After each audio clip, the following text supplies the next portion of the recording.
The night everything began to unravel was wrapped in rain and silence, the kind that presses against the chest and makes even billionaires feel small.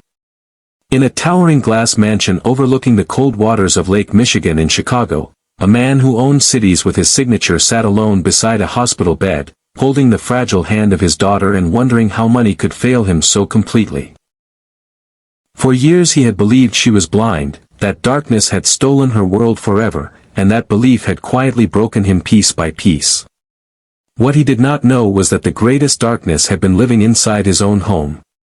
Before the story pulls you deeper, take a moment.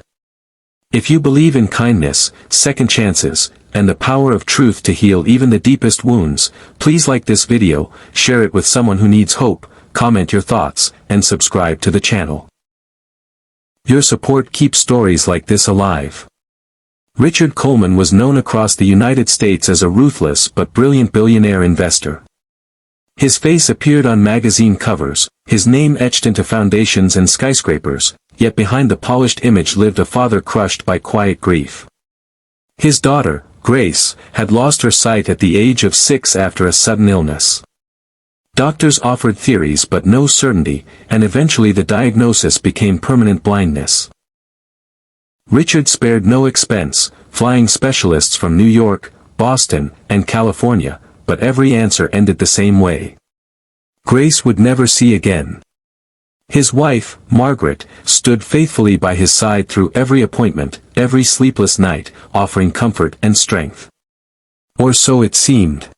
Grace grew into her teenage years gentle, intelligent, and unusually perceptive. Though she could not see faces, she sensed emotions with unsettling accuracy.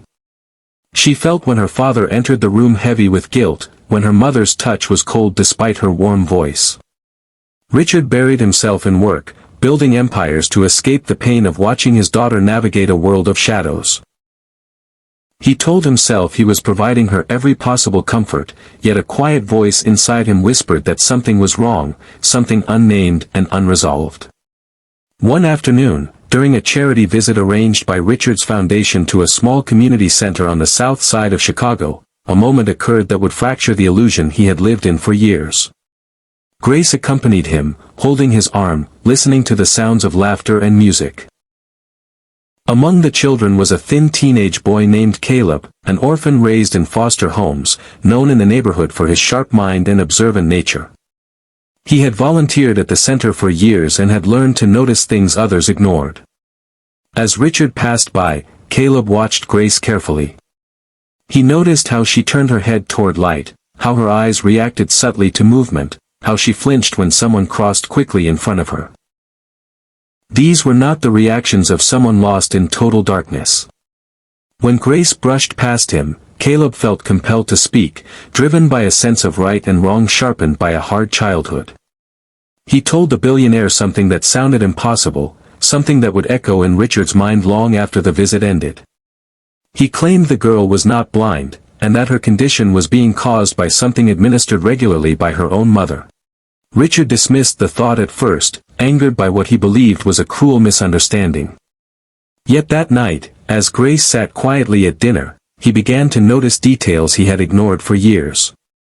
The way she hesitated before eating food prepared by Margaret, the headaches that came shortly after her meals, the rare moments when her eyes seemed to focus briefly before clouding again. Doubt crept in, unwelcome and terrifying. Over the following weeks, Richard arranged private tests without informing his wife. He hired discreet medical professionals, specialists in toxicology and neurological disorders. Samples were taken, routines observed. What they found shattered him. Grace's system contained trace amounts of a rare substance known to cause temporary blindness when administered in small, consistent doses. The source could only have been someone with daily access to her food and medicine. Margaret's past, once glossed over, unraveled under investigation. She had married Richard years earlier after a life of financial instability and quiet resentment toward wealth she could never fully control. Grace, born from Richard's first marriage, represented both an obstacle and a reminder of a life Margaret had not created. Fear of losing her status, her comfort, and her place in Richard's world had slowly twisted into something dark and unforgivable. What began as manipulation had turned into harm. When the truth surfaced, there were no dramatic confrontations, no shouted accusations.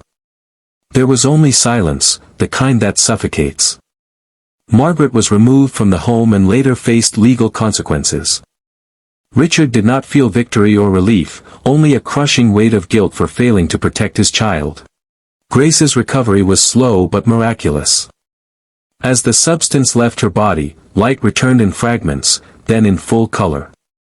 The first time she saw her father's face clearly, years of unspoken sorrow dissolved into tears. Richard, a man who had negotiated billion-dollar deals without blinking, collapsed under the power of that moment.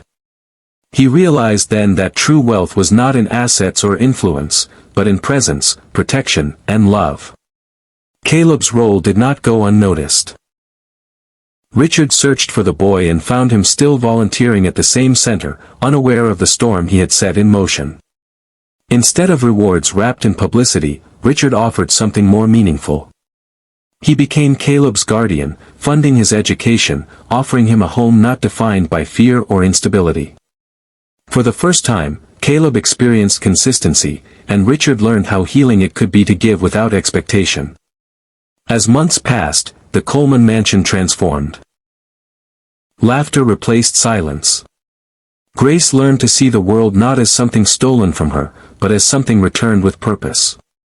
Richard stepped back from his relentless pursuit of power and stepped into fatherhood with humility and intention. He learned to cook for his daughter, to walk with her through city parks, to listen instead of lead. If this story has touched your heart so far, if it has made you feel anger, hope, or reflection, please take a moment near the end to like, share, and engage with this video.